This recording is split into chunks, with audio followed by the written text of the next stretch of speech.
Ndagusuje kandi mwifurije umunsi mwiza kuri ukunditswe nakurikira gahunda za Kigali 250 nicane kugeza amakuru atandukanye y'imyidagaduro ya hano iwacu mu gihugu cy'u Rwanda by'umwihariko na makuru tubageza mu buryo bw'amajwi ndetse no mu buryo bw'amashusho ndetse tukanakora n'ibiganiro bigiye bitandukanye n'abastari batandukanye iwacu mu gihugu cy'u Rwanda by'umwihariko ariko twibara cyane kuri entertainment muri rusange. Amakuru ya mbere y'imyidagaduro, amakuru acukumbuye, amakuru asesenguye mu buryo butandukanye uyasanga kuri Kigali 250. Ushaka kuba umwe mu bazajya bakurikira amakuru rero ndagusaba ngo unsubscribinge ubundi nyibasha kugenda kugezaho umunsi kundi. Ndetse nanashima cyane ku bitekerezo mugenda mutanga bitagenda neza ati hano si sawa, ubigenda neza ati hano ni sawa, ndetse no ku nkuru twagiye dukora umunsi kundi mutanga bitekerezo mukora like, share ndetse na subscribe kuri channel yose muri rusange.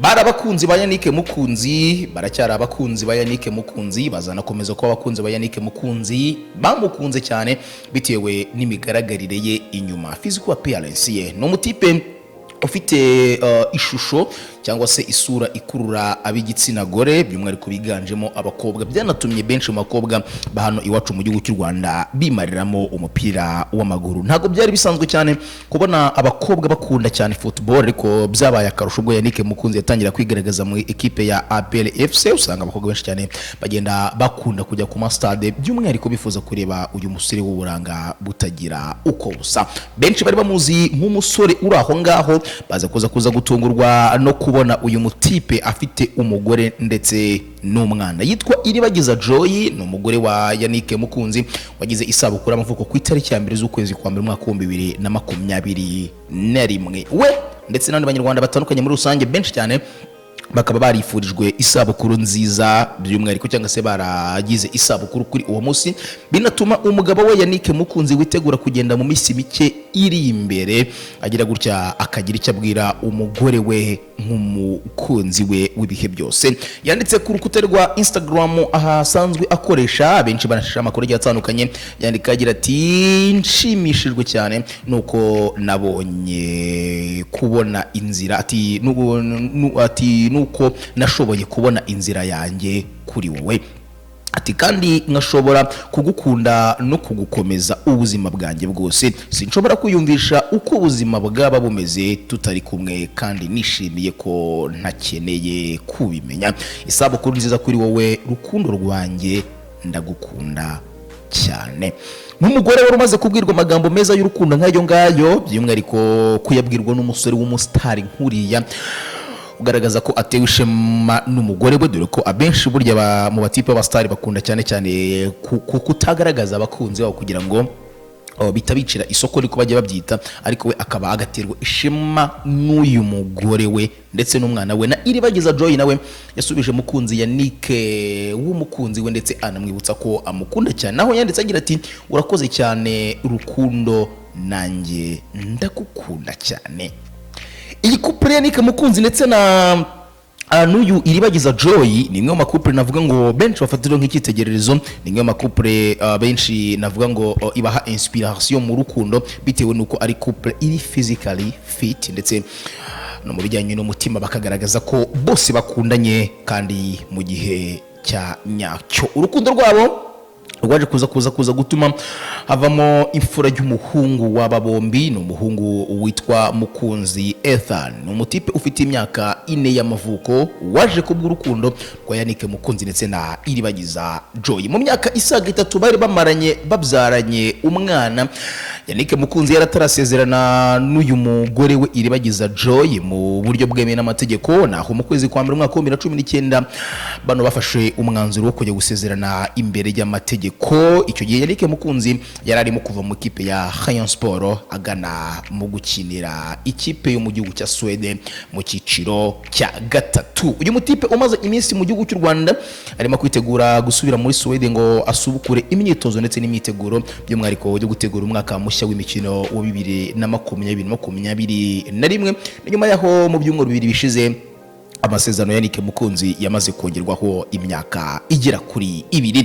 Nago nzi neza ko navano mu nkuru z'urukundo cyangwa se ku nkuru y'urukundo nk'iyi ngiyi nakubwiye couple nziza z'ibihe byose zayoboye umwaka wa 2020 by'umwihariko mu myidagaduro nyarwanda. Biragoye kandi cyane ariko bijye binaba kenshi na kenshi ko amarangamutima y'ibyamamare agira gutya gasukwa hanze. Yewe ugasanga umutipe w'icyamamare agaragaje umukobwa akunda cyane, ndetse n'umukobwa rimwe na rimwe ugasanga agaragaje umutipe akunda cyane. Izi couple navuga ngo zagiye zica ibintu mwaka 2020 zabaye couple navuga ngo benshi bagiye bagira icyo bigiraho cyane bitewe nuko bagiye bagaragaza urukundo rwabo mu buryo bugaragara. Bano benshi muri abangaba navuga ko bagiye banagaragaza ko abo bari kumwifuza ko bazababera abagore bahazaza, amande baracyari gufiansanya nkuko bisanzwe, ariko byombi ni urukundo muri rusange.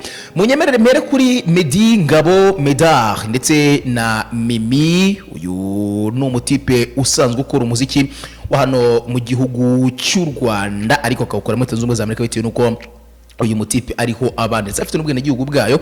Imyaka yamaze mu gihugu cya muri Leta Zunze Ubumwe za Amerika byanatumye ahanamenyanira n'umukobwa mwiza ukomoka muri Ethiopia, ndetse aza no kuza kumusaba urukundo, barakundana kugeza ubwo abantu bombi bemeranyije ko nta kabuza bagomba kuzabana. Mu mwaka wa 2017 nibwo byagiye bivugwa cyane yuko Meddy ari mu rukundo n'umukobwa, ndetse uyu mutipe nawe atangaza koko ari mu rukundo, ariko ataratangaza umukobwa bakundana uwo ari we, ariko amenya ko atari umunyarwandakazi kandi uba muri Leta Zunze Ubumwe za Amerika. Bagiye bakekeranya cyane by'umwihariko bagendeye ku mashusho y'indirimbo yagiye asohora, bagenda bafata abakobwa bamwe namwe bagagira muri amashusho y'indirimbo bavuga ati n'uyu nguyu se cyangwa se ni uyu nguyu. Byaje kuza kurangira uyu mukobwa Mimi kwifata bimunaniye, maze ku isabukuru y'amavuko ya Medard asuka amarangamutima yifuriza uyu muhanzi isabukuru nziza, binatuma benshi cyane batangira kubona ko Meddy umukobwa yabahishe ari wa munya Ethiopia kazi utagira ukwasa yashyize mu ndirimbo yise nta wamusimbura, amusezeranya ko ntawuzigera amusimbura mu buzima bwe.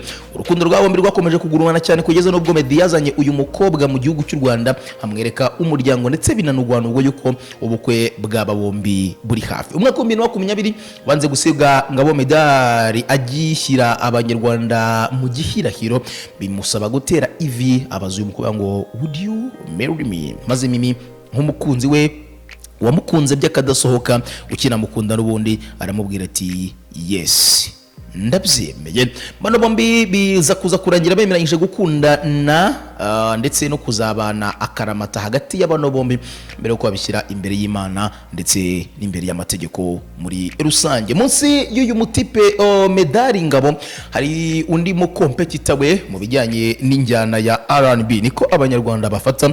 Abenshi bakurikira umuziki bafata nk'abahanganye by'umwihariko mu muziki bakora muri rusange, yitwa The Ben, ndetse n'umukobwa witwa Uwikeza Pamela. Uyu nguyu akaba yarahataniye ikamba rya Miss Rwanda umwaka w'ibihumbi 2019 niba nibeshye, yego maybe ko ashobora kuba ari 2010, yego ni 2010 nibwo uyu mukobwa yahataniye ikamba rya Miss Rwanda, ndetse anagaragara mu bakobwa 20 bagiye mu miherero. Uyu mukobwa yaje no kuza guserukira u Rwanda mu irushanwa rya Miss Zuri Africa, aza no kuza gutwara ikamba ry'igisonga cya mbere cya Miss Zuri Africa. Ni irushanwa navuga ngo ryibandaga cyane ku bwiza bw'umukobwa w'umunyafrika, cyane cyane bagendeye ku ruhu ndetse no ku mitekerereze muri rusange. Imyaka 12 irihiritse uyu mutipe The Ben ari mu muziki nyarwanda, ndetse afite izina rikomeye cyane rikiri hejuru yandi mazina agiye atandukanye. No mutipe wakunze kugenda agaragaza amarangamutima ye binyuze mu ndirimbo, bitewe nuko yagendaga aririmba indirimbo z'urukundo, bigatuma abakobwa benshi cyane bashima cyane uburyo uyu mutipe ateyemo mu rukundo. No mutipe niyo umurebye mu maso ubonamo romance, agaragaza amarangamutima n'urukundo mu maso ye. No mutipe wagaragaje abanyarwanda kabakunda ubwo mu gihugu cy'u Rwanda gasuka amarira bitewe n'urukumbuzi yarafitiye abanyarwanda. Umutipe nk'amarangamutima nk'uwo nguwo akora ku mitima y'abakobwa benshi cyane, niko The Ben yaje gukora ku marangamutima ya Pamela Uwikeza, beza kuza kurangira mu kwezi kwa mbere umwaka wa 2020 Uwukeza Pamela kwifatiye munaniye agaragaza amarangamutima yifuriza The Ben isabukuru nziza.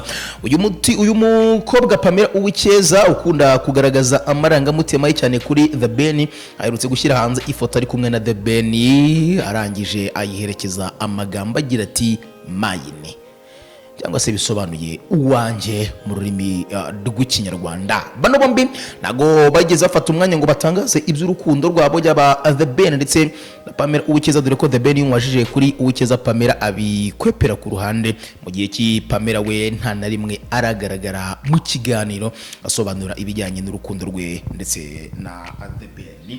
Gusa muri make iyi couple yaciye ibintu kandi cyane ku mbuga nkoranyambaga isoza umwaka wa 2020 navuga ngo ari ngo makouple ari imbere mu bijyanye n'amarangamutima y'urukundo. Hari Kimenyi Yves ndetse na Claudine Muyango, bano bamaze kuba ibimenye bose nk'umuravumba bitewe n'urukundo bagiye bagaragaza bafitanye. Umwe yakiniraga ikipe ya Rayon Sport, undi yari yamamaje kuba Miss Rwanda umwaka wa 2019 aza no gutwara ikamba ry'igisonga cya mbere, sinibuka neza nimba yatwaye ikamba rya Miss uzi kwifotoza neza, akaba ari Miss photogenic. Urukundo rwa bombi rero wanatumye abakurikira imbuga nkoranyambaga cyane cyane bemeza yuko uyu Kimenyi Yves yaba yaratandukanye na Didor wari waramwemereye urukundo ruzira umuze ndetse akisangira Nyampinga Muyango Claudine. Iyi couple nayo ni nka makupe navuga ngo yaciye ibintu mu mwaka wa 2020 ndetse binatuma abenshi mu bakurikira imbuga nkoranyambaga bayifata nka couple y'ikitegererezo muri rusange. Ari Tania Muvunyi ndetse na Rwabugiri Umar. Tania Muvunyi uyu nguyu nawe yagiye muri Miss Rwanda y'umwaka wa 2018 yanamenyekanye nk'umukobwa watutse abagize akanama nkemurampaka, nibe byamuzamuye ahanini cyane kankoresha iyo mvugo. Nawe numwe mu bagaragaje urukundo rwe ndetse n'uyu mutipe Omar Rwabugiri usanzwe ufatira ekipe ya APR FC muri rusange. Nta byinshi cyane bigaragaza circulation y'urukundo rwa Omar ndetse na Tania Muvunyi, ariko Omar yatangaje ko akunda cyane Tania Muvunyi ndetse ko naramuka asoje kwiga amashuri nta kabuza bagomba kuzibanira nk'umukunzi n'umugabo. Muri uru rutonde harimo Bahavu Jeannette Usanase ndetse na Freli, uyu mutipe usanzwe utunganya ndetse akanakora amafilime n'amashusho muri rusange. Bose bahurira muri filime yitwa Impanga series. Uyu mutipe Fredi n'umwe mu bari inyuma ya kamera batunganya neza cyane iyi filime y'Impanga series, mu gihe Bahavu Jeannette Usanase ari umwe mu actrice bimena muri iyi filime yitwa Impanga series. Urukundo rwa bombi rwaje kugurumana cyane cyane mu mwaka wa 2020 nibwo uyu mukobwa y'ibwa mbere yagaragaje ko ari mu rukundo n'uyu mutipe Fredi apostinga amafoto basohotse mu myambaro isa. Mu minsi ishize nibwo uyu mutipe Frere yagize gutya agatera ivi, byari ku itariki byari mu mpera z'uyu mwaka, yego nibwo yateye ivi asaba uyu mukobwa ko bakundana cyangwa se bagomba kuzibanira, arabimwemerera maze ku itariki ya 17 Ukuboza baza gusezerana imbere y'amategeko byemewe n'amategeko y'u Rwanda. Uyu Frere akaba ari umugabo wa Jeannette Bahavu Usanase, naho Jeannette Bahavu Usanase nawe akaba ari umugore wa Frere muri rusange. Bamenyanye agara umwaka wa 2015 ariko baza kuza gukundana ahagana mu mwaka wa 2016, bivuze ko bano bombi bamaze imyaka igera kuri 4 bari mu munyenga w'urukundo. Indi couple ni ya DJ Toxic ndetse na Tala Ndekezi. Mu minsi ishize nibwo DJ Toxic yagiye gusaba umukobwa ndetse akanamukwa, byari muri Nzeri nibwo amakuru yagiye amenyekana yuko uyu mutipe yaba yenda kugira uko yigenzaga nawe akaba afite umugore, ni nyuma yo kubyarana na Sasha Kate umwana bafitanye bano bombi. Uyu mutipe mu kwezi k'Ugushyingo yaje gusaba uyu mukunzi we ko bazabana aramwemerera maze barasaba baranakwa. Musubije inyuma gato naho mu gushingo uyu musore usanzwe n'ubundi witwa Arno Ishimwe ariko akaba yaramaye kuri DJ Toxique akaba yagaragaje ko baherutse kwibaruka umwana yabyaranye n'umukunzi we yasimbuje umunyamideli Sasha Keti babyaranye umwana w'umukobwa witwa Perlila. Kwa gatanu kuboza umwaka w'ibihumbi 2020 DJ Toxique yasabye anakwa uyu mukobwa Tara Ndekezi ndetse banahita batangira urugendo rushya rw'ubuzima bwabo babana n'umugabo. Hari umukobwa witwa Miss Vanessa uyu muramuzi cyane mu myidagaduro hano mu gihugu cy'u Rwanda ndetse n'umuherwe w'umukongomani witwa Putin. Uyu Miss Vanessa Laisa Uwase yabaye igisonga cya mbere cya Nyampinga w'u Rwanda mu mwaka wa 2015 ndetse n'umuherwe Putin Kabalu uyu nguyu akaba akomoka muri Repubulika Iharanira Demokarasi ya Kongo wamwambitse impeta y'urukundo mu mpera za 2019 ariko bikaba bigeze ubu ngo ataramurongora mu buryo bwemewe n'amategeko ndetse n'Imana. Bano bagiye bavugwa mu itangazamakuru cyane cyane kuva muri umwaka wa 2015 by'umwihariko bagenda 2019 by'umwihariko inkuru zabo zigenda zikundwa cyane n'abatari bake by'umwihariko bakunda cyane ibijyanye n'inkuru z'urukundo muri rusange. Inkuru karundura yavugishije benshi niyo muri Kanama 2020 aho mu rukundo rw'aba bombi havugwagamo agatotsi katurutse ku wundi mukobwa washaka gutwara uyu Vanessa umugabo. Wari umukobwa w'inshuti ya Vanessa washatse kumutwara Putin ndetse binaba birebire cyane kugeza naho byanavuzwe yuko uyu mukobwa Vanessa yendaga kwiyakura cyangwa se yenda kwiyahura bitewe nuko yaba abona arimo kugenda abura umugabo wahazaza.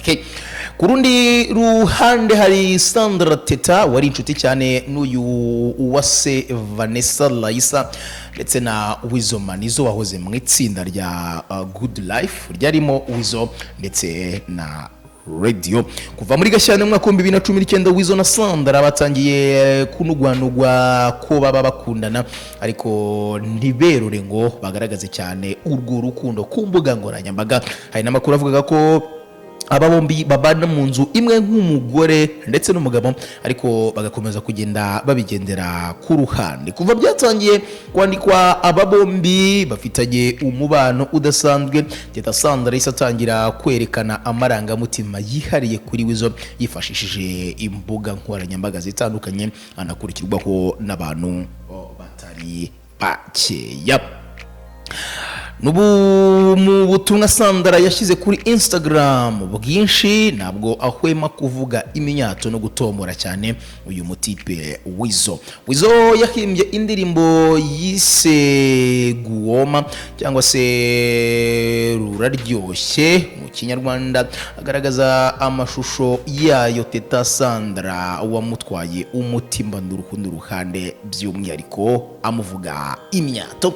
Musi y'abantu hari couple navuga ngo yavugishije benshi kandi cyane bitaye na gahoro ni couple Josiane Mwiseneza ndetse na Tuyishimire Christian. Mu mwaka w'ibihumbi 2020 nibwo uyu mutipe Christian yashyize ivi hasi maze yambika impeta Josiane Mwiseneza amusaba yuko yazamubera umugore wahazaza. Kuva kwa 15 Kanama mu mwaka wa 2020 mu bitangazamakuru bitandukanye bikomeye byo mu Rwanda Mwiseneza Josiane witabiriye irushanwa rya Miss Rwanda 2019 akanavugisha benshi ndetse akaza kwiyukana ikamba rya Miss ukunzwe na benshi ariwe Miss Popularity yagarutsweho nyuma yuko yari yambitswe impeta y'urukundo n'umusore wamaze igihe runaka bakundanye. Ni inkuru yatunguye benshi cyane bakurikira imyidagaduro yo mu gihugu cy'u Rwanda kuko ntabwo umukunzi Josiane Mwiseneza yari asanzwe azwi keretse mu nshuti ze kandi nazo za hafi nizo zari zizi cyane uyu mutipe Thierry. Byari ibyishimo bikomeye kuri uyu mukobwa, umukunzi we ndetse n'inshuti n'imiryango ubwo bari imusanze, maze uyu mutipe akambika impeta Josiane Mwiseneza. Byari ku munsi w'isabukuru ya Josiane Mwiseneza y'amavuko. Josiane Mwiseneza asobanuye neza yuko uyu mutipe Christian Tuyishimire bamenyanye bahujwe n'akazi bitewe n'uko yari afite company ikora imyenda, na Josiane yifuza kumwamamariza, maze iby'urukundo rwabo bikomeza muri ubwo buryo. Na matariki aramenyekana yo ko bazabana Josiane ndetse n'uyu mutipe Christian, ndetse n'impapuro z'integuza ziraza hanze kugira ngo abanyarwanda bamenye igihe bazasomera icupa rya Josiane Mwiseneza ndetse na Tuyishimire Christian. Rwatubyaye Abdul, uyu bamwita Kimoto, ni umudefenseri wa kipe y'u Rwanda Amavubi, ndetse akaba ari umudefenseri navuga ngo w'ikipe yo muri Leta Zunze Ubumwe za Amerika ndetse na Hamida. Urukundo rukomeje gucibwa hagati ya y'uyu mutipe Rwatubyaye Abdul ndetse na uyu mukobwa Hamida, nyuma yako Hamida agaragaje amarangamutima ye kuri Abdul Rwatubyaye. Mu minsi ishize nibwo uyu mukobwa Hamida yifurije urugendo rwiza rugana muri Cape Verde, rwifurije Rwatubyaye Abdul icyo gihe ikipe y'u Rwanda rigiye gukina muri Cape Verde, maze abinyujije kuri Instagram yandika agira ati nahuye n'umumarayika ku isi. Rwatubyaye Abdul, warakoze kuba umuntu udasanzwe, nigiraho byinshi. Ati ugira urugendo rwiza kandi umugore wawe aragukumbuye. Icyo gihe Abdul Rwatubyaye nabo yasubije ubu butumwa agira ati urukundo rwinshi umugore wanjye nkunda, ati uhora mu mutima wanjye. Uyu mutipe avuzwe mu rukundo n'uyu nyuma yaho byavuzwe yuko ariwe basimbuye Kimenyi Yves agatwara umutima wa Didi Dor. Uyu mutipe Kimenyi Yves yaramaze kugaragaza ko atakiri umukunzi we habe na gatoya. Nanjye reka mfate uyu mwanya mwifurize umunsi mwiza ukurikira Kigali 250 channel. Niba wumva ari couple ntigeze nshyiramo, nawe ushobora kuyadinga mwaho ngaho ukambwira ati couple yaratwitse, kabone nubwo yaba ari couple yawe rwose ariko izwi, nayikubita ku rutonde rw'ubutaha. Ngubwire neza ko amakuru menshi ari akagaruka 2021 izakubere iy'amatara n'ubuki, uzahirye ntizakurye.